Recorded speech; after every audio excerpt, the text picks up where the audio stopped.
Imagine for a moment that you're leaving Walmart or Kroger, or maybe even the mall, and as you approach your car, you see a bank bag that's lying on the ground next to your car. You pick it up and you look inside out of curiosity and discover that it is filled with cash, with money. Can you imagine how exciting that would be?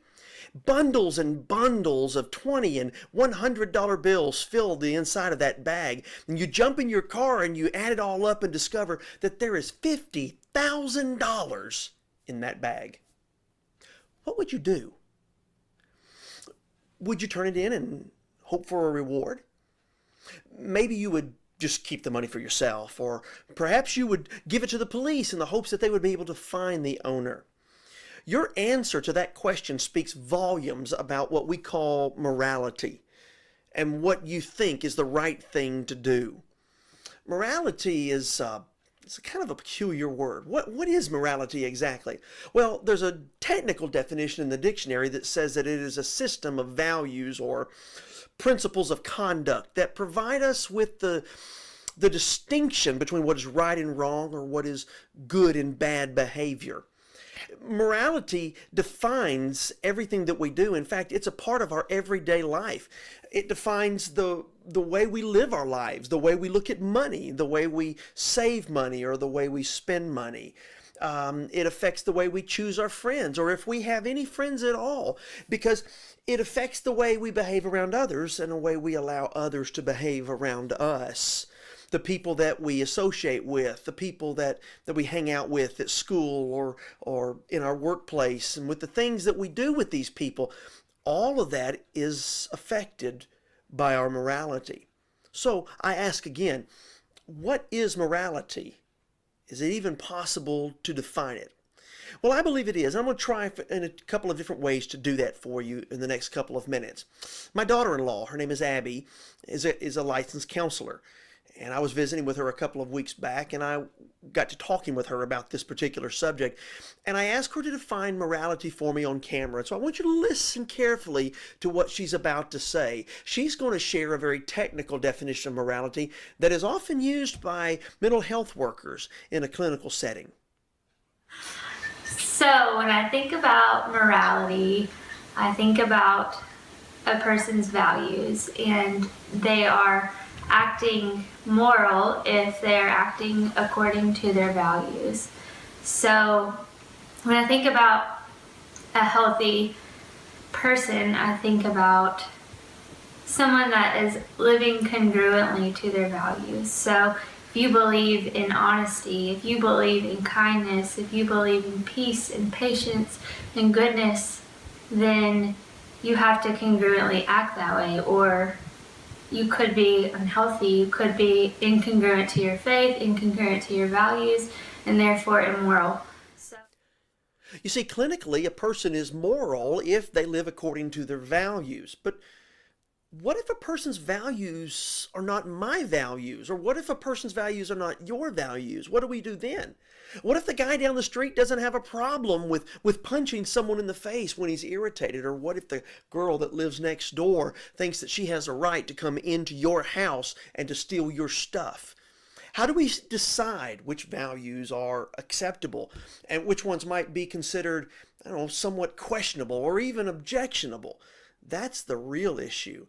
I'm convinced that for things to be good, there has to be a common standard. For things to work right, there has to be a common standard. For example, I love the game of football. I love everything about football. But one of the basic rules about football is that no one can cross the line between the two teams until the ball is put into play. If you do, you'll be penalized. But this rule only works when everyone involved in the game agrees to the same standard. The players have to agree, the coaches have to agree, even the referees have to agree to the same standard. They all have to be in unison.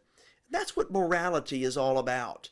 It's about being in agreement about what is good or with what is good, and then doing it. Not because you think it's right or because I think it's right, but because there is a standard, an absolute standard of right and wrong that we all answer to. And that standard is God. He is the measuring stick by which everything good or bad is measured. So when I define morality, I define it as making decisions that are consistent with the character and nature of God. My son Scott has been working with young people for over 10 years, and he has a very unique way of describing morality. Let me go ahead and just tell you, a couple of months ago, my wife and I were really bored and we were just surfing around on Netflix and we found a show we had never seen before. I was intrigued.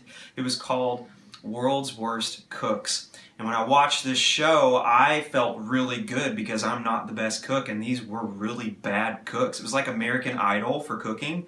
People would come from all over and they would bring their Tupperware filled with their concoctions and they would share them with Bobby Flay or whoever, and Bobby Flay would gag on what they bring, and it was just this really, really funny show where people did not know how to cook. And then what they would do was they would take all of these cooks that they had chosen, these terrible cooks, and they would bring them into these kitchens and divide them up into teams and then show them how to make certain things and then challenge them.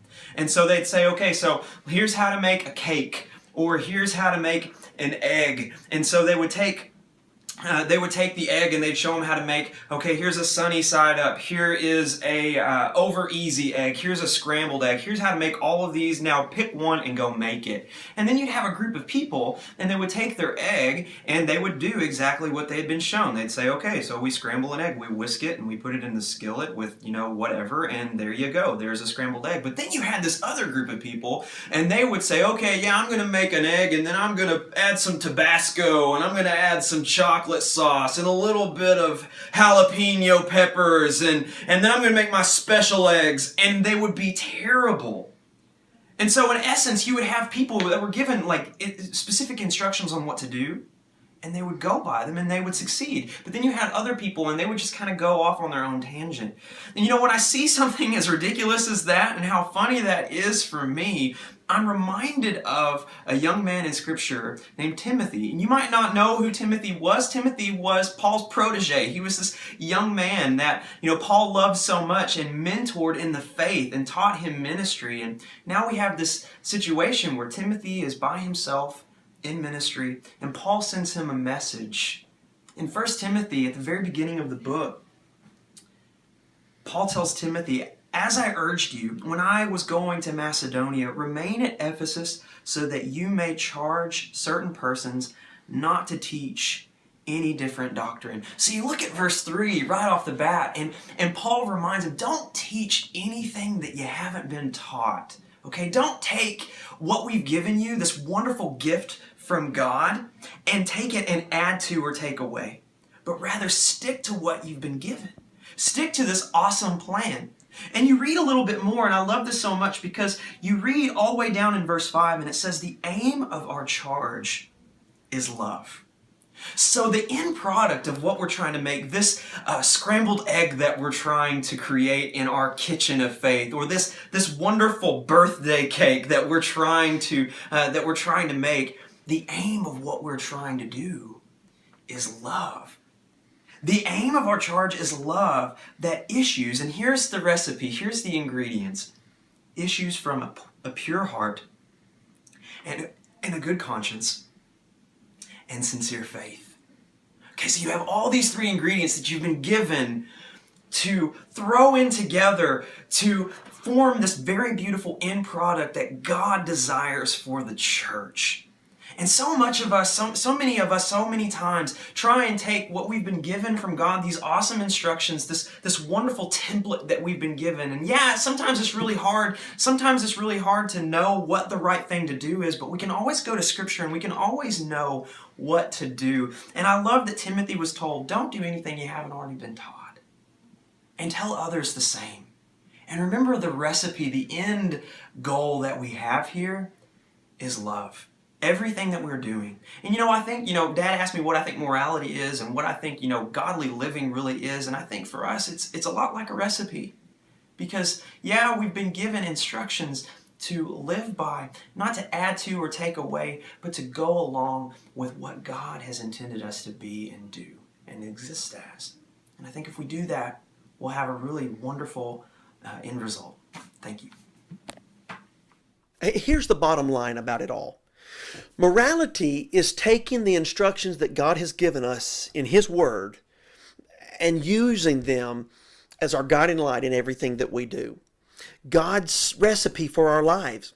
It includes being truthful, being pure, being kind, being considerate of other people.